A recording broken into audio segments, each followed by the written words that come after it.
So hello everyone, कैसे हैं आप सब लोग। गाइस देखो, हमने क्या किया था, हमने मैथ्स की रिवीजन शुरू की थी। हमने मैथ्स के ऐसे क्वेश्चंस किए थे percentage and profit and loss के, जो पेपर में बहुत ज़्यादा फ्रीक्वेंटली पूछे जाते हैं, right guys. So the thing is कि अब जितना हमारे पास टाइम बचा है, तो इट इज़ वेरी इंपॉर्टेंट कि हम एक बार नज़र मार लें कुछ इंपॉर्टेंट क्वेश्चंस की, सो दैट देखो कुछ एक्स्ट्रा बल्ज मत इकट्ठा करना एट प्रेजेंट, ज़्यादा चीज़ें मत पढ़ना इस टाइम, बट जितना पढ़ा है रिवाइज करो। See the questions which are coming, definitely coming in the exam, आप कर पा रहे हैं या नहीं कर पा रहे guys. And the thing is, आपने तकरीबन आप में से लगभग 550 लोगों ने they downloaded the app, right, but why you didn't went for the mock test? Out of this, only half of the students, like 220 something students, appeared for the mocks. What is the point, guys? If you are getting a free mock, some free mocks, just go and do the exam. हमें 3-4 दिन में we have to sit for the exam after 4-5 days, right? So अगर अब at present you will think कि एक बार हमारी preparation पूरी होने दो, then we will do the test. No, this is not the right approach. Preparation पूरी तो किसी टॉपर की भी नहीं होगी, उसने भी 10-12 टॉपिक्स छोड़े होंगे, 5-6 टॉपिक्स छोड़े होंगे। सो 4 दिन बचे हैं, उसमें एटलीस्ट प्रैक्टिस तो करो। I know we have certain inertia, हमारे अंदर इनर्शिया होता है कि एक बार पूरा हो जाए कोर्स फिर करेंगे, but that does not happen. वो दिन कभी आता ही नहीं है जब आपका कोर्स पूरा हो जाए, ठीक है। So this is the time, रोज 2 घंटे बैठो गाइज। मेरे को भी फील होता है कि यार अगर आप इतनी दूर तक आए, आपने ऐप डाउनलोड किया, देखा वेखा सब किया, why aren't we having that strength to do the exam? मतलब what is stopping us from doing the exam? Like why are we so scared? So this is the time, don't be scared, just go and practice as much as you can.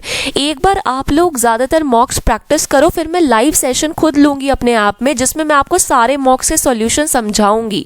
I will teach you there. So guys, थोड़ी सी हिम्मत दिखाओ and remove this inertia. This inertia will stop you.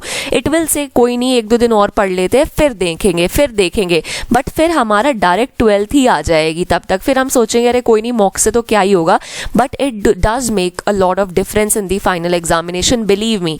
2 घंटे जब आप test करते हैं ना, आपको पता लगता है कि आपको test how to attempt, and it is very important. सिर्फ यही चीज़ आपकी खुद की अंडरस्टैंडिंग आपको +9, +11, +12 मार्क्स दिला सकती है। So you have to understand yourself, you have to understand your thinking pattern, because हर बच्चा लगता है ऐसे सोचता है, मैं किसी को नहीं बता सकती कि कोई वो अपने 3 नंबर 9 नंबर कैसे बढ़ाए। So it is up to you कि आप मॉक्स प्रैक्टिस करते हैं या नहीं। आप इस इनर्शिया को, I think most of the people are in this inertia कि एक बार छोड़ो, क्या हो गया ये वो, अभी तो प्रिपेयर ही नहीं है। Don't go for that. पता तो लगे वेयर यू स्टैंड, पता तो लगे अब इस पॉइंट पे हमें कितना करना है, ठीक है। तो एक बार खुद सोच लेना without wasting any further time. मैंने सॉरी आपके 2-3 मिनट कंज्यूम कर लिए। सो गाइज देखो, शुरू करते हैं। बहुत इंपॉर्टेंट क्वेश्चंस हैं। इस तरह के क्वेश्चंस हमारे मतलब किसी ना किसी शिफ्ट में तो डेफिनेटली 2-2 क्वेश्चंस रिपीट हो ही जाएंगे इस पैटर्न के, ठीक है। डोंट बी लाइक देखो ये तो मैं भी गारंटी नहीं कर सकती नंबर्स यही आएंगे, बिल्कुल 1% चेंज भी नहीं होगा। No one can say that, but yes 80% yes they will come, ठीक है। तो उसमें थोड़ा ये मॉडिफाई वगैरह कर दे, वो आई डोंट नो, ठीक है। अब देखो question, a bag contains 1 rupee 50 paisa and 25 paisa coins in the ratio of 5:7 and 5:79, ठीक है। If the total amount in the bag is rupees 430, find the number of coins of each kind. देखो भाई, question में क्या कहा, they said there is a bag, right, जिसमें 1 rupees के coins थे, 50 पैसे के कॉइन्स थे, 25 पैसे के कॉइन्स थे, ठीक है। देखो 1 रुपया तो 1 रुपया ही होता है, ठीक है। अब हमें क्या करना होता है, कोई क्वेश्चन किसी भी तरह का हो, we have to make these units similar. Try always see the question. काफ़ी बच्चे क्या करते हैं, वो यूनिट्स में कंफ्यूज हो जाते हैं, उनको मेथड भी पता होता है but they are not able to find the final answer, क्योंकि वो यूनिट्स अलग अलग रखते हैं। तो अगर यहाँ रुपीज़ है, what I will try to do, मैं इस पैसे को भी रुपीज़ में कन्वर्ट कर दूंगी। मुझे बताओ 50 पैसे कितने रुपए होते हैं, 0.5 रुपीज़ हो गए, राइट। 25 पैसे कितने रुपए होते हैं, अब आपको पता ही होगा गाइस कि मतलब हमारे जो 1 रुपया होता है वो 100 पैसे होता है, 100 पैसे के बराबर होता है। तो 1/100 रुपीज इज इक्वल्स टू 1 पैसा। 25 पैसा कितने के बराबर हुआ, 25/100, मतलब 0.25 रुपीज, ठीक है। मतलब इस बैग में 1 रुपए का कॉइन है। अब यू विल से ये तो कॉइन्स होते नहीं, but for your purpose, for the you have to solve a mathematical equation here, right. तो यूनिट सिमिलर रखते हैं, मैंने आपको पहली भी वीडियोस में बताया था। सो 1 रुपी, 0.5 रुपीज, 0.25 रुपीज, राइट। तो ये रुपीज हैं। अब ये क्या है, ये तो इनके पास कॉइन्स थे, ठीक है। किस रेशो में, मतलब 5:7:9। तो मुझे एक बात बताओ, क्या मैं अज्यूम कर सकती हूँ कि 1 रुपीज के कॉइन इस बंदे के पास 5x हैं एंड 0.5 रुपीज के कॉइन्स इसके पास 7x हैं एंड 9 रुपीज के 0.25 रुपीज के कॉइन्स इसके पास 9x है, because they were in ratio, right. 5:7:9। तो मैंने अज्यूम कर लिया this is 5x, this is 7x, this is 9x, ठीक है। तो मैंने क्या कहा, इस बंदे के पास 1 रुपये के 5x कॉइन्स है, 0.5 मतलब 50 पैसे के इतने हैं और 25 पैसे के इतने हैं। अब इन्होंने क्वेश्चन में क्या दिया था, total amount in the bag is. अब आप मुझे बताओ, आपके पास 10 रुपए हैं तो प्राइस क्या है, 10 रुपया, और आपके पास नोट्स की क्वांटिटी कितनी है, 2।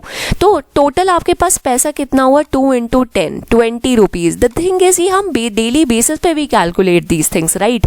बट व्हेन जब ये इक्वेशंस में आ जाती है तो काफी बच्चों को समझ ही नहीं आता कैसे करे। तो मुझे बताओ जरा कि if this is the price, right, मैं यहां लिखती हूँ, ठीक है, प्राइस आपको समझाने के पर्पज से, ठीक है, प्राइस क्वांटिटी।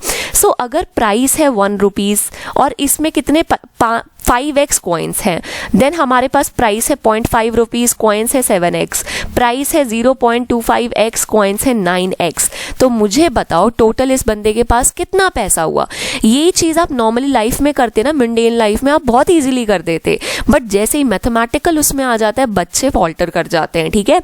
तो जो हमारा टोटल एक्सपेंडिचर, मतलब टोटल पैसा, जो भी एक्सपेंडिचर कह लो, तो एक्सपेंडिचर तो नहीं, मतलब पैसा जितना है कितना होगा, price into quantity, price into quantity, price into quantity. मतलब 1 रुपए के 1 रुपया था, क्वांटिटी थी 5x, तो कितना प्राइस होगा, 5x × 1। अब यहाँ कितना पैसा होगा हमारे पास, 0.5 × 7x। अब यहाँ कितना होगा, प्राइस है 0.25, quantity is 0.25, quantity is 9x, ठीक है। तो मतलब इसके पास 5x plus 0.5 × 7x plus 0.25 × 9x इतना पैसा है इस बंदे के पास, ठीक है। टोटल कितना दे रखा है क्वेश्चन में, 430 रुपीज। अब मुझे बताओ, फटाफट कुछ नहीं करना, सॉल्व करना है, ठीक है। करते हम इसे 3.5x हो गया हमारा यहाँ, और ये मेरा कितना हो गया, it would B x 542.2 2.25, right, 430। अब हम इसे फटाफट ऐड कर लेते हैं, देखते हैं क्या हमारे पास आता है इसमें।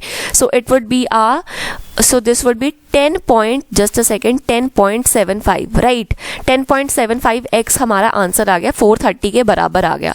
अब जब मैं इसे आगे फर्दर सॉल्व करूंगी, 430/1075 × 100, तो ये मेरा किससे जाएगा एक बार देखते हैं, लेट्स सी। तो आई थिंक ये डायरेक्ट 107, चलो देखते हैं, 20 हो गया, और ये मेरा कितना हो गया, 215, और ये मेरा हो गया 4, and this becomes my what it is 43। तो ये हो जाएगा, 10 कट गया, 40 आ गया, ठीक है। तो मतलब x की वैल्यू कितनी आ गई, 40। तो क्वेश्चन में क्या पूछा है, find the number of coins of each kind. अब मुझे बताओ, हमारे पास x की वैल्यू है, आई न्यू की जो 1 रुपए के कॉइन्स है 5x है, 50 पैसे के कॉइन्स 7x हैं, 25 पैसे के कॉइन्स 9x है। तो मुझे जरा बताओ कि 1 रुपए के कितने कॉइन्स हुए, 5 × 40, दैट इज 120, ठीक है। सॉरी, मैं क्या कर रही हूँ, आई एम सॉरी, 200, ठीक है।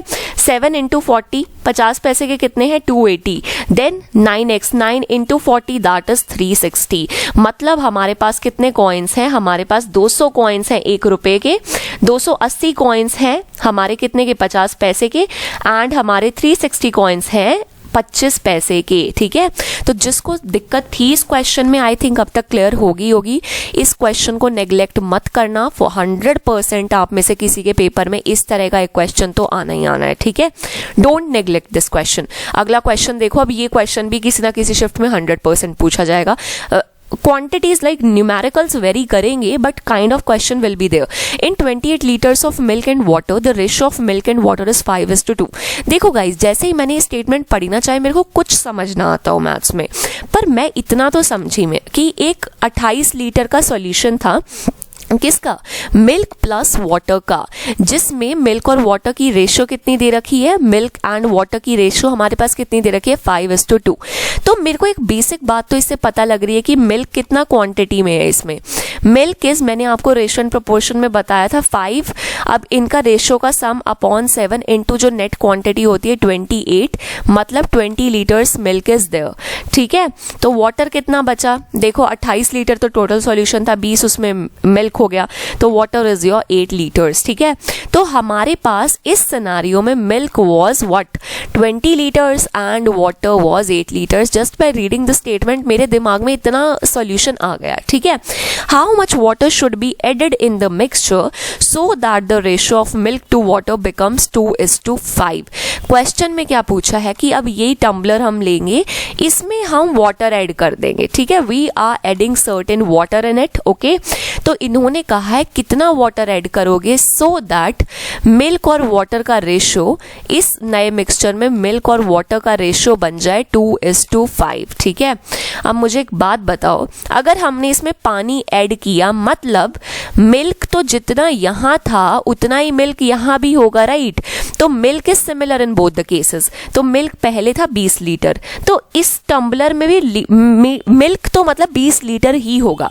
तो इसमें मिल्क बताओ कितना है, मिल्क है 2 अपॉन रेशियो का sum that is 7 into total mixture कितना बना। अगर पहले था, मैं अज्यूम कर लेती हूँ पहले था 28 लीटर्स प्लस x लीटर हमने पानी डाल दिया, तो अब ये टोटल ये हो गया 28 प्लस x। ठीक है, तो मिल्क कितना आ गया, तो ये जो मिल्क है क्या ये पुराने वाले मिल्क की क्वांटिटी के बराबर नहीं होगा, because extra surplus of water is added, so the quantity of milk is going to remain the same. So 2/7 into 28 plus x is equals to 20।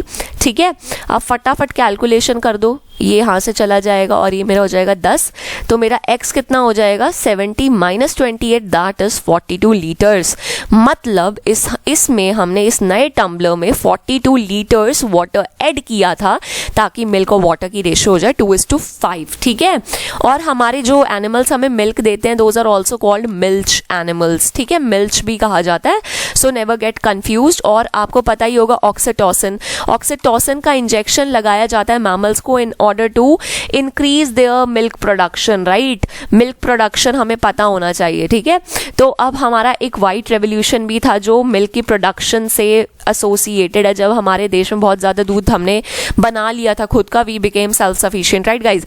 अब देखो अगला क्वेश्चन देखते हैं, the incomes of A and B। now this question है income, expenditure, savings।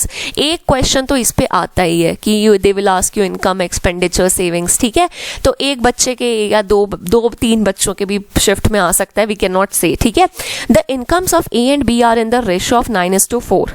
मतलब अब मेरे दिमाग में यहीं से बस इतना ही स्टेटमेंट पढ़ के दो चीजें बनी। ठीक है, इन्होंने क्या कहा है मुझे, income of A divided by income of B is 9:4, right. तो इनकम ऑफ A मैंने assume कर लिया that it is 9x, then I assume that income of B is 4x, as simple as that, and their expenditure are in the ratio 7:3। अभी मेरे दिमाग में कुछ नहीं आया। ठीक है, अब if each saves, I'm sorry it is SAVES, if each saves ₹2000। अब बताओ क्वेश्चन में क्या कहा कि इनका एक्सपेंडिचर का रेशियो है, expenditure of A upon expenditure of B is 7:3, और दोनों ये लोग हैं ना, ये 2000 रुपया बचा रहे हैं, इन दोनों की सेविंग्स हैं 2000, सेविंग्स A की भी इतनी है, सेविंग्स B की भी 2000 ही हैं। ठीक है, अब देखो क्या करना है, हमें एक छोटा सा मुद्दा पता होना चाहिए कि जो हमारा इनकम होता है वो एक्सपेंडिचर प्लस सेविंग्स होता है। नॉर्मल बेसिस में when we do our household chores everything, हम ये चीजें जानते हैं कि अगर मेरी इनकम सपोज 2000 है, ठीक है, तो मेरा अगर खर्चा है 100 रुपया, ठीक है, तो आप समझ जाओ कि मैं सेव कितना कर रही होंगी 1900। तो ये हम हमेशा नहीं लगाते, अच्छा इनकम में से इतना घट गया तो इतनी सेविंग्स बच गई, बट व्हेन क्वेश्चन में आ जाता है हमारा दिमाग वहां रुक जाता है। तो हमें नॉर्मल लाइक रियल लाइफ से रिलेट करके we have to find out the solutions, right. तो मेरे को बताओ, एक मोटी सी बात थी, मेरे को पता है इनकम मेरे अकॉर्डिंग है 9x, इनकम ऑफ बी मेरे अकॉर्डिंग है 4x, सेविंग्स दोनों की क्या है 2000 मुझे बताओ इसमें जैसे इनकम है, income of A is 9x, ठीक है। आई एम ट्राइंग कि हर बच्चे को समझ आएगा इस, so I am just trying that, ठीक है। इनकम इतना है, सेविंग्स इतनी है, तो मुझे बताओ एक्सपेंडिचर कितना होगा। You will say ma'am income minus savings, so what is my income 9x minus 2000, ठीक है। Similarly income of B is what, it is your 4x, then what are your savings, it is your 2000 rupees, ठीक है। Now I will say ma'am what is the expenditure of B, you will say it is income minus savings, ठीक है। That's it. अब मुझे बताओ expenditure का ratio तो इन्होंने दे दिया था क्वेश्चन में, तो now I have everything, like expenditure of A is 9x minus 2000 upon 4x minus 2000 is equals to 7 upon 3, because ये हमें रेशियो ऑलरेडी गिवन है। अब हम फटाफट सॉल्व कर देंगे। It would be minus 6000 equals to 28x minus 14000, ठीक है। अब ये x यहाँ आ गया और ये मेरा बन गया 8000 रुपया, मतलब ठीक है x मेरा आ गया 8000, ठीक है। What are their incomes, now they are saying calculate the income. You know very well कि income of A is 9x, x की वैल्यू कितनी आई 8000, ठीक है। तो डायरेक्ट मल्टीप्लाई कर दूं 72,000 रुपीज इनकम आ गई, ठीक है। अब इनकम ऑफ बी कितनी है 4 इंटू 8000, राइट, मतलब 32,000 is a income of B. That's it, that's what we have to do, right. अगला क्वेश्चन देखो, अभी एवरेज का काफी अच्छा क्वेश्चन है जो पेपर में आता है। द थिंग इज हम ना इसे बहुत जल्दी कर सकते हैं, we take a lot of time and most of the people वो इस क्वेश्चन को छोड़ ही देते हैं, so we don't have to do that. एक छोटा सा इवन जिसका एवरेज मैथ्स है, लेट्स सी कि वो बच्चा कैसे कर सकता है। The average weight of 8 persons increases by 1.5 kg. If a person whose weight is 65 kg is replaced by a new person, what could be the weight of the new person? Guys, जब भी ना आपको ऐसा type मिले ना जहां एक बंदे ने दूसरे बंदे को रिप्लेस कर दिया हो, ठीक है, और दे दिया हो कि एवरेज घट गई बढ़ गई, ऐसा कुछ केस दे रखा हो, कुछ नहीं करना। सपोज ओल्ड पर्सन जो था और न्यू पर्सन जो था, जो रिप्लेस किया गया था, ठीक है, कुछ नहीं करना, डिफरेंस लेना है, मतलब न्यू माइनस ओल्ड, डिपेंडिंग कि बड़ा छोटा कौन है, ठीक है, वो हमें देखना पड़ेगा। न्यू माइनस ओल्ड, देखो इंक्रीज कर रहा है एवरेज 1.5, मतलब जो नया बंदा है वो ज्यादा हैवी है in comparison to old person. तो न्यू माइनस ओल्ड, टोटल कितने बंदे थे उस ग्रुप में 8। देखो पहले भी 8 ही थे, जब एक बंदा छोड़ के गया तो भी 8 ही रहे होंगे, ठीक है। तो new minus old divided by the total people which are present, मतलब यहाँ हो गया in this scenario 8 is equals to कितना एवरेज में चेंज हुआ, change in average, change in average. Normal काम करना और यहाँ हमें लिखना है टोटल पीपल, ठीक है, जितने बिफोर आफ्टर सिमिलर ही होंगे क्योंकि एक बंदे ने दूसरे बंदे को रिप्लेस किया है, ठीक है। तो क्वेश्चन में क्या गिवन था, एक नया बंदा है जिसने रिप्लेस किया एक पुराने बंदे को, टोटल बंदे थे 8, तो एवरेज बन गया इतना। यू विल से नथिंग, मैम ने कहा था कि अगर न्यू है तो एन ले लेते हैं, ओल्ड पर्सन का वेट है 65, टोटल कितने लोग थे इस सिनेरियो में 8 लोग थे, तो डिवाइडेड बाय 8। अब एवरेज में कितना चेंज आया 1.5 चेंज आया, तो n minus 65 is equals to कितना हो गया 12, n is equals to 77 kg. So this is the weight of the new person. This is what you have to do. कितना आसान चीज़ है, मतलब पेपर में जैसे ही इवन किसी का एवरेज वेट कह रही हूँ, आई एम सॉरी, इवन किसी का एवरेज मैथ्स है guys.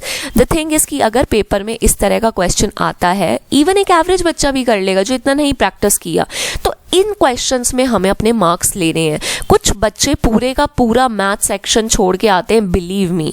So guys for them also ये चीज़ें वर्क करेंगी, जस्ट एक बार ना गो थ्रू करना और थोड़े खुद पे कॉन्फिडेंस रखना। It is of the utmost importance that you keep certain level of confidence, right, that keep your head high. That वो रविंद्रनाथ जी की एक पोम है ना, आई डोंट रिमेंबर, अभी मेरा मैथ्स में ध्यान ज़्यादा है। Person divides his total route of journey into 3 equal parts with speeds 20, 15, 10 kilometre per hour. Find his average speed. अब guys average speed तो इनका favorite topic है. They will ask you about average speed definitely. हमें average speed में and most of the people they falter here. They say that oh it is very difficult. No it is not. ठीक है. एक चीज़ हमें जाननी है, average speed का formula क्या होता है? एवरेज स्पीड का फॉर्मूला होता है total distance travelled upon total time taken. That's it. अगर हमें ये चीज़ पता है तो हम कर देंगे, बस हमें ये इसी चीज़ की ज़रूरत है, ठीक है, बेसिक फॉर्मूले की, distance is equals to speed into time के फॉर्मूले की, ठीक है। क्वेश्चन में क्या कहा था, एक आदमी है, औरत है, whosoever, अ पर्सन, वो क्या करता है, उसे जर्नी करनी है, ठीक है। अब वो अपने ना डिस्टेंस को ना 3 हिस्सों में बांटता है, मतलब 1, 2 एंड 3। उसने कहा भाई शुरू में ट्रैफिक कम होता है, तेज़ी से जाऊंगा मैं, 20 किलोमीटर पर आवर से जाऊंगा। फिर वो कहेगी कि मतलब सेकंड जो है, अब इसमें थोड़ा सा ट्रैफिक बढ़ गया भाई, अब स्पीड स्लो कर लो, 15 किलोमीटर पर आवर से चलते हैं। और थर्ड में ये तो बहुत ही ज़्यादा क्राउड है यहाँ, तो बहुत ज़्यादा इतना स्पेशियस सिटी नहीं है, तो 10 किलोमीटर पर आवर से चलेंगे, ठीक है। तो इन्होंने क्या किया, अगर ये टोटल डिस्टेंस था 3D, ठीक है, मुझे बताओ अगर ये टोटल डिस्टेंस था 3D, तो पहला ये क्या था, D, मतलब distance D, this is also distance D, this is also distance D, ठीक है। मतलब इन्होंने इक्वल डिस्टेंस में डिवाइड कर दिया इस टोटल डिस्टेंस को। अब क्वेश्चन पूछा है फाइंड देयर एवरेज स्पीड। जब हम इतना मोटा बात समझ गए, इतनी मोटी बात समझ गए, तो अब तो कुछ बचा ही नहीं है। तो मुझे बताओ, you will say ma'am it's nothing, average speed है total distance upon total time taken, they are asking. So ma'am total distance here is 3D, we can see that, right, D plus D plus D, so it becomes a 3D. So you will say ma'am ये तो बहुत आसान है, हम कर लेंगे, ठीक है। तो ये हमारा हो गया total distance here is 3D. Now the catch here is, guys ये पता होना चाहिए द कैच हेयर, ठीक है। ये ना इडियम्स एंड फ्रेजेस में दे will ask you in your exam, right. तो टोटल टाइम टेकन, अब मुझे बताओ ये जो पर्सन है ये यहाँ से शुरू करके यहाँ गया, तो ठीक है, तो इस पर्सन ने यहाँ से यहाँ जाने के लिए कुछ टाइम T1 लिया होगा, राइट, जब ये फटाफट भाग रहे हैं। दूसरे केस में इन्होंने कुछ टाइम T2 लिया होगा, देन और तीसरे केस में कुछ time T3 they must have taken. You will say ma'am nothing is there, total distance 3D, total time taken T1 plus T2 plus T3, that's it. Now you guys are very clever, I know. अब आप कहोगे ma'am अब ये तो हम बहुत easily निकाल देंगे, देखो डिस्टेंस तो ये है, टाइम 1 बताओ मुझे, टाइम 1 कितना होगा, टाइम 1 होगा distance is equals to speed into T1. What is the distance this man is travelling here, D, right, D, and what is the speed, 20 is equals to T1. Similarly T2 हमारा कितना बना, D upon 15. Similarly T3 हमारा बना D upon 10. Guys, और जिसको जल्दी जल्दी देखना है ना, प्लीज 2x पे देख लेना। अगर आपके बिल्कुल ही एकदम कंसेप्ट एकदम बढ़िया है, कोई दिक्कत है, 2x पे देख के खत्म करना, ठीक है। बट फॉर दोस्त जिनको थोड़ा टाइम चाहिए, मैं उनके लिए आराम से समझा रही हूँ, ठीक है। तो अब मुझे बताओ, अब गाइज अब मैं इस टाइम पे इससे डिटेल में नहीं बता सकती, क्योंकि मुझे फटाफट करवाना है कि आपकी रिविजन हो, ठीक है। तो T1 की जगह मैंने क्या लिख दिया, D अपॉन 20, T2 की जगह मैंने लिख दिया D अपॉन 15 एंड T3 की जगह D अपॉन 10, राइट। अब मुझे बताओ, D तो कैंसिल ही हो गया, D तो बचा ही नहीं, तो 3 upon 1 upon 20 plus 1 upon 15 plus 1 upon 10। अब इसे जब हम सॉल्व करेंगे, करो भाई सॉल्व, नीचे एलसीएम लो, कितना आ जाएगा, 60 का एलसीएम आ जाएगा 3 प्लस 4 प्लस 6, राइट। तो ये मेरा कितना बना, मैं यहाँ लिख देती हूँ, मेरे को दिक्कत होती है ज़्यादा नीचे लिखने में, सो इट इज़ 13 और ये 60 ऊपर चला गया, ठीक है। तो बस हमारा कितना बन गया, वी हैव 180 अपॉन 13। तो जब हम करेंगे ना इसे सॉल्व, गाइज एक बार देख लेना कि आंसर यही आया है ना, 13 11 13, एक बार देख लेना।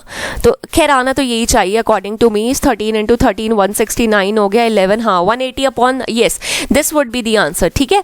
तो ये आंसर आएगा और हमें इसको करना है। अब ये क्वेश्चन मत नेग्लेक्ट करना, एक दो बार तसल्ली से देखना मैंने किया क्या है। देखो भाई टाइम 1 मैंने अलग से निकाला, टाइम 2 फिर अलग सिनेरियो आ गया मेरा, टाइम 3 में बंदे ने फिर स्पीड बदल ली, तो भाई टाइम तो चेंज करना ही पड़ेगा, राइट। अब ये question is also one of their favourites, right.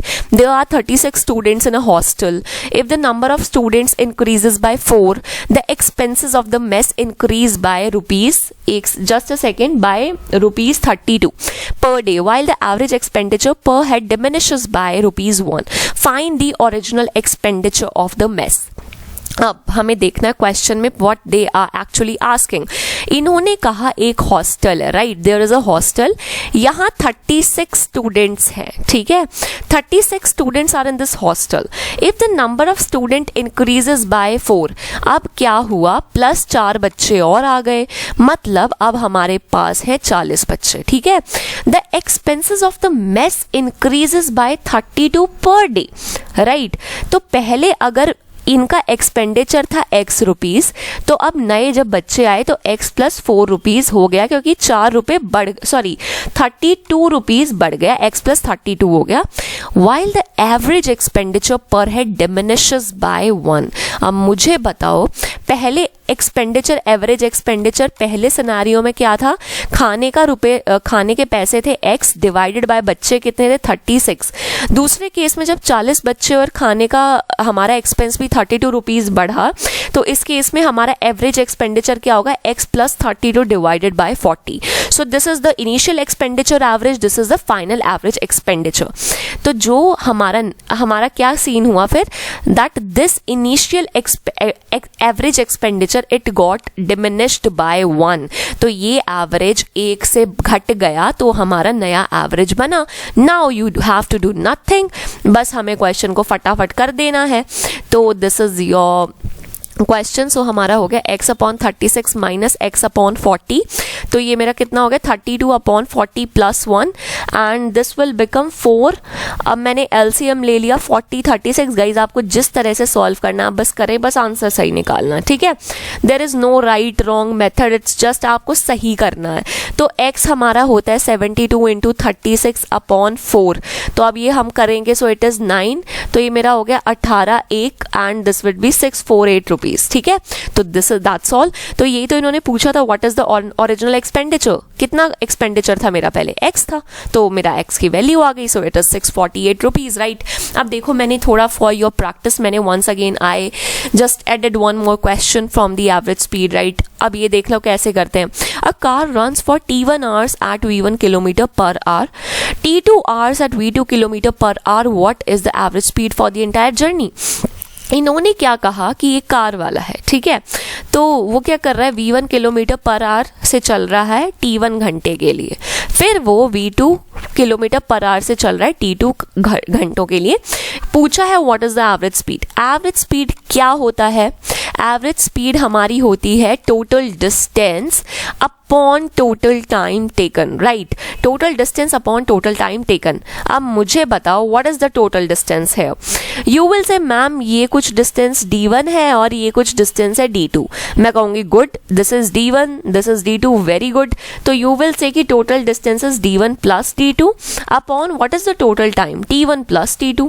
You will say बस हो गया ma'am, but I will say no. अब आपको क्या करना है, d1 क्या है, अब मुझे इतने सिनारियो में बताओ।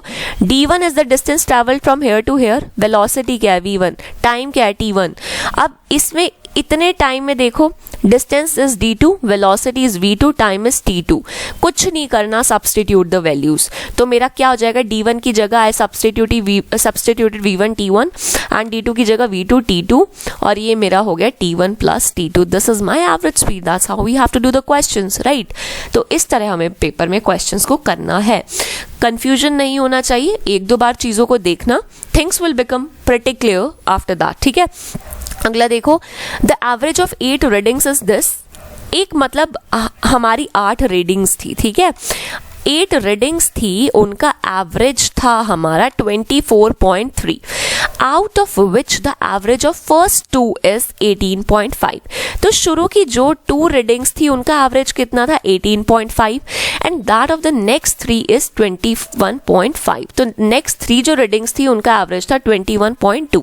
अब मेरे दिमाग में टेबल बन रहा है और टेबल के साथ साथ एक इंफॉर्मेशन भी दिमाग में चल रही है कि these are the readings, this is the average. तो टोटल सम कितना होगा, टोटल सम 8 रीडिंग्स का 8 इंटू 24.3, ये डाटा देखते दिमाग में ऐसे आ गया। अब शुरू की 2 रीडिंग्स का सम कितना होगा, 2 इंटू 18.5, शुरू की 3 रीडिंग्स का कितना होगा 21.2, ठीक है। इफ द 5 अब देखो थी 8 रीडिंग्स, तो मतलब इन्होंने 2 + 3 मतलब 5 रीडिंग्स का सम मुझे ये दे दिया है, ठीक है। अब मेरे पास 3 रीडिंग्स और बची हैं, तो क्वेश्चन में क्या कहा है, if the 6th reading is 3 less than 7th and 8 less than 8th, ठीक है। जो 6th रीडिंग है मतलब 2 + 3 तो 5 रीडिंग्स तो हो गई मेरी, तो मेरी जो 6th रीडिंग है, दिस रीडिंग अगर मैं अज्यूम कर लूं कि ये रीडिंग है x, ठीक है, if this reading is x, so this reading x is 7 is 3 less than the 7th reading, तो जो 7th रीडिंग है उससे 3 लेस है, तो 7th रीडिंग कितनी हो गई x + 3, तो मतलब मेरी जो 7th रीडिंग है वो हो गई x + 3 and 8 less than 8th। अब ये जो रीडिंग x है ये 8 लेस है 8वीं रीडिंग से, तो x + 8 is my 8th reading, x + 8। अब मुझे बताओ, मेरे को टोटल रीडिंग्स का सम पता है, this is my total reading sum, तो 2 रीडिंग का सम आई नो, 3 रीडिंग्स का sum I know, this is the 6th reading, this is the 7th reading, this is the 8th reading. तो मैंने बना दी equation, just a second guys, I can not spot my cursor, okay. तो ये हमारी एक equation बन गई, ठीक है। आप फटाफट मल्टीप्लाई करो, क्या आ जाएगा, 4 2 4 3 19, जस्ट अ सेकेंड, 194.4, और ये मेरा कितना आ जाएगा, 37 आ जाएगा, प्लस ये मेरा कितना आ जाएगा, 63 राइट, और ये मेरा हो जाएगा 3x + 11। अब कुछ नहीं करना, फटाफट देखो 194.4, अब ये फटाफट ऐड करो, तो ये मेरा हो जाएगा 63.6 में हमने कितना 48 ऐड किया, 6 11 1 11 111.6 राइट, प्लस 3x। अब फटाफट सब्ट्रैक्शन कर दो, 111.6 ये मेरा 3 हो गया 14, so 828 right, 82.8 is equals to 3x, तो x कितना हो गया 82.8 upon 3, so it would be what, ये मेरा हो गया 27.6 मेरा आंसर आ गया। क्वेश्चन में क्या पूछा था, x की वैल्यू मेरी आई 27.6, what was x, x was the 6th reading. ये क्वेश्चन पेपर में काफी बार आ जाता है, मतलब कि ये रिलेशन बना के और फिर they will ask you tell us, ठीक है। तो डरना नहीं है, बढ़िया से तैयारी करनी, ओके। अब क्वेश्चन देखो, a sum was put at SI at a certain rate for 3 years. Had it been put at 5% lower rate, it would have been fetched rupees। अब देखो गाइज, जिसका थोड़ा सा मैथ्स थोड़ा अभी एट प्रेजेंट में, अभी for these 4-5 days I am talking about, तो देखो ज़्यादा टाइम मिलेगा तो इवन आई नो कि एक बिल्कुल एवरेज, बिल्कुल बिलो एवरेज मैथ्स में, इन टर्म्स ऑफ मैथ्स, वो बच्चा भी 5 महीने में बिल्कुल एक्सेल कर सकता है, but here we are talking about 4 days, ठीक है। तो उसमें हमें कुछ ऐसे क्वेश्चंस देखने जो ज़्यादा बेहतरी हमें कर दें एग्जाम में, so that's why we are doing it. तो गाइज, अगर किसी की शिफ्ट में क्वेश्चन आए कि हमारा, मान लो जब भी इस तरह का क्वेश्चन आता है कि सपोज SI था at certain principal and rate and time, right, time is given 3 years। इन्होंने कहा कि अगर हम रेट को had it been put at a 5% lower rate उतने टाइम के लिए, तो हमारा जो SI होता है वो कितना हो जाएगा, 100 लेस हो जाएगा। गाइज, जब भी इस तरह का क्वेश्चन आए ना कि आपका रेट ऑफ इंटरेस्ट इन्होंने चेंज कर दिया, rate of interest they have change, ठीक है, और इन्होंने डिफरेंस दे दिया बिटवीन 2 SIs। अब मुझे बताओ, क्या ये मतलब 100 रुपीज इन दोनों SI का डिफरेंस नहीं है? अगर यहाँ केस में मुझे 200 रुपये मिल रहे थे और यहाँ 200 - 100 मतलब 100 रुपये मिल रहे हैं, तो this 100 is the difference between these 2 SIs, ठीक है। तो इसमें कुछ नहीं करना होता, मैं डायरेक्ट क्वेश्चन में कैसे, पेपर में कैसे करना होता है, that difference in the SIs is equals to P into जो चेंज इन रेट, चेंज कितना हुआ रेट में, इनटू टाइम अपॉन 100। अब मुझे बताओ कितना डिफरेंस आया, SI में कितना आया 100 रुपया, तो difference is 100, P into what is the change in the rate, 5% lower हो गया रेट, सो रेट में चेंज कितना आया 5% का, टाइम कितना था 3 साल के लिए, तो बस कुछ नहीं करना। अब प्रिंसिपल मेरा कितना आ गया 100 इंटू 100 अपॉन 5 3 = 15 राइट। तो इन्होंने पूछा था फाइंड द सम, तो हमें वो चीज इसमें निकालनी थी, तो जो भी हमारा आंसर आएगा वो देख लेना। So that's how we have to do the question, okay guys. एक second, just let me check. A sum was put at SI at a certain rate for 3 years, okay, Had it been put at 5% lower rate, it would have fetched rupees 100 less. Find the sum. I think ये this answer might be wrong, क्योंकि मैंने सही करवाया है एक बार. Even then you also check. ठीक है, तो हमारा आंसर जस्ट अ सेकेंड कितना आ जाएगा मेरे अकॉर्डिंग 20/3. तो मेरे को लग रहा है मैंने शायद कोई वैल्यू मे बी गलत एंटर कर दी थी वाइल राइटिंग द क्वेश्चन. ठीक है, तो बट मेथड सेम होगा. मेथड को मत भूलना कि जब भी हमें ऐसा कोई क्वेश्चन आए हमें कुछ नहीं करना, डिफरेंस इन द SI लेना है, प्रिंसिपल जो है वो लेना है, कितना रेट में चेंज आया है कितने टाइम में, और 100. तो ये फॉर्मूला SI का P into R into T वाला. ठीक है, तो इस तरह के क्वेश्चंस को कर लेना. ठीक है, अगर मैंने गलत कर दिया होगा मैं बता दूंगी, बट अकॉर्डिंग टू मी मैंने गलत नहीं किया है. So we will see that. ठीक है, a sum of ₹1521 is lent out in 2 parts in such a way. देखो भाई, ये क्वेश्चन इस तरह का तो मस्ट है, एक बच्चे के एग्जाम में जरूर आएगा. 2-3 क्या आ जाए दैट आई कैन नॉट से, डेफिनेटली आ जाएगा. A sum of ₹1521 is lent out in 2 parts in such a way that the interest on one part and 10% for 5 years is equal to that on another 8% for 10 years. Guys देखो, इन्होंने कहा कि हमारे पास 1521 rupees थे. ठीक है, तो एक बंदे ने क्या किया, इन्हें टुकड़ों में बांट दिया. तो सपोज अगर ये X रुपीज़ में इसने बांटा, ये X रुपीज़ है इसका पार्ट, तो ये कितना होगा 1521 minus X rupees. That's it. अब कुछ लोग पता है क्या करेंगे, वो एक को X ले लेंगे, दूसरे को Y ले लेंगे, और फिर वो इतनी सारी इक्वेशंस बना देंगे कि वो खुद एग्जाम में कंफ्यूज हो जाएंगे. ठीक है, तो थोड़ा सा जब भी पार्टीशन का ऐसा क्वेश्चन आए कि कुछ पैसा दे रखा है, तो एक अमाउंट को X लेना, दूसरे अमाउंट को 1521 माइनस X लेना. डोंट टेक इट समथिंग बिल्कुल एंटायरली डिफरेंट. ठीक है, तो इन्होंने कहा तो एक पैसे को, एक पार्ट को इसने 10% पे रेट ऑफ इंटरेस्ट पे 5 साल के लिए दिया, दूसरे पैसे को इसने 8% पे 10 साल के लिए दिया, और जो इसे पैसे मिले the interest which he earned is equal. मतलब जितना इंटरेस्ट उसे इस चीज से मिला उतना ही इंटरेस्ट उसे इस पोर्शन से मिला. अब मुझे बताओ इंटरेस्ट का फॉर्मूला क्या होता है. अब पहले वाले केस में देखो P into R into T upon 100. इस वाले केस में देखो 1521 minus X principal into R into 10 upon 100. अब कुछ नहीं करना, since the interest are similar, cancel them out. Right, 10 से 10 हमारा यहाँ कैंसिल हो गया. 5x इज इक्वल्स टू, अब ये हमारा हो गया 521 इंटू 8 माइनस 8x. ठीक है, 13x. तो ये मेरा हो गया 521 इंटू 8, तो मेरा x आ गया कितना 1521 इंटू 8 अपॉन 13. अब देख लेना, कर लेना क्वेश्चन को, तो मेरा x आ जाएगा, इससे कैंसिल देख लो. चलो मैं बता देती हूँ. तो ये मेरा कितना हो गया 22 हो गया, तो ये भी मेरा 13 पे ही चला जाएगा.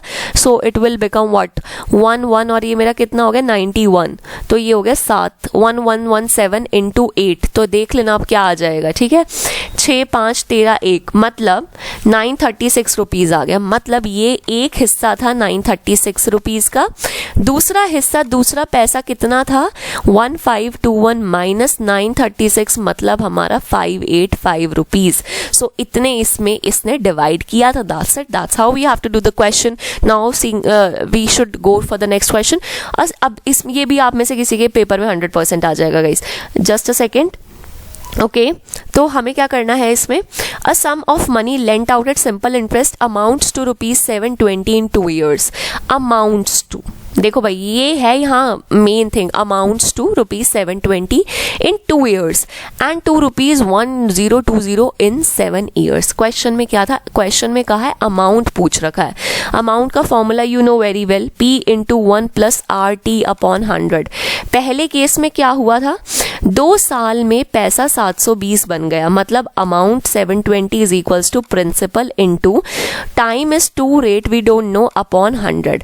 दूसरे केस में 7 साल में पैसा 1020 बन गया. ठीक है, so amount is 1020, principal 1 plus time is 7 rate we don't know upon 100. Right, principal से प्रिंसिपल कट गया, मैंने डिवाइड कर दिया. इस केस में ना हमेशा डिवाइड कर दिया करो. ठीक है, क्योंकि 2 अननोन वेरिएबल हैं P and R, so it's better we should divide. Right, P से P कैंसिल हो गया, cross multiplied 720 into 1 plus 7R upon 100 is equals to 1020 into 1 plus 2R upon 100. Right, अब भाई कैलकुलेशन वगैरह करना और देखना क्या आंसर आएगा। चलो मैं कर देती हूँ एक बार। 720, तो ये मेरा 720 इंटू 7, तो 10 से 10 तो नीचे कट ही जाएगा। R is equals to 1020 plus 102 into 2 upon 10R। ठीक है, अब जब हम इसे फर्दर सॉल्व करेंगे तो ये मेरा यहाँ तो मेरा 300 बच जाएगा। ठीक है, और ये मेरा कितना बचा, 7 2 14 1, तो ये मेरा हो गया 504 माइनस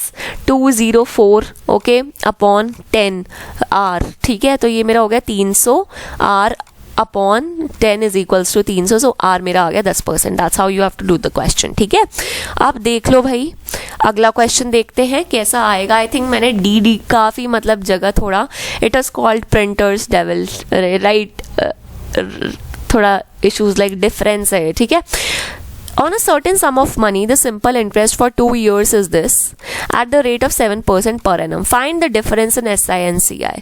जब भी बात हो रही हो 2 साल की, जिसने मैथ्स की तैयारी नहीं की है, जो सोच रहा है छोड़ दें, डोंट लीव दीज क्वेश्चंस। ये आ गए पेपर में, फ्री के 6-9 नंबर मिल गए ना, तो बहुत हेल्प हो जाएगी एग्जाम में। ठीक है, 2 साल में जब भी कभी टाइप हो 2 साल and they talk about difference in SI and CI, don't think that I don't know what is SI, what is CI. Just think difference is equals to P into R upon 102. That's it. Use this formula. So difference in SI is CI is for 2 years. Principal कितना है 200 रुपया, rate of interest कितना दे रखा है 7 upon 100 का square. Direct फॉर्मूले में put किया, कुछ नहीं किया। तो गाइज ये तो हर कोई अब कर सकता है ना, ऐसा तो कोई बंदा नहीं है जो इसे छोड़ देगा अब एग्जाम में। Don't leave these kind of questions in your exam, right. ये हमारे एग्जाम में इस तरह के क्वेश्चन बहुत ज़्यादा हमारी हेल्प करते हैं, तो हमें इन तरह के क्वेश्चंस को तो छोड़ना ही नहीं है। Okay okay, just a second, sorry मेरा आई एम सॉरी, मैं एक बार इसको मैंने फटाफट क्वेश्चन करने के चक्कर में मैंने क्वेश्चन नहीं पढ़ा। On a certain some of money the simple interest for 2 years is ₹200 at the rate of 7% per annum. एक चीज मुझे बताओ, सिंपल इंटरेस्ट गिवन है 200 रुपए का, P into R into T upon 100। ठीक है, principal we don't know, rate we know, time we know upon 100, right. तो मेरे को बताओ प्रिंसिपल इससे हमारा कितना निकलेगा। What would be our principal here? एक बार फटाफट कैलकुलेट करते हैं।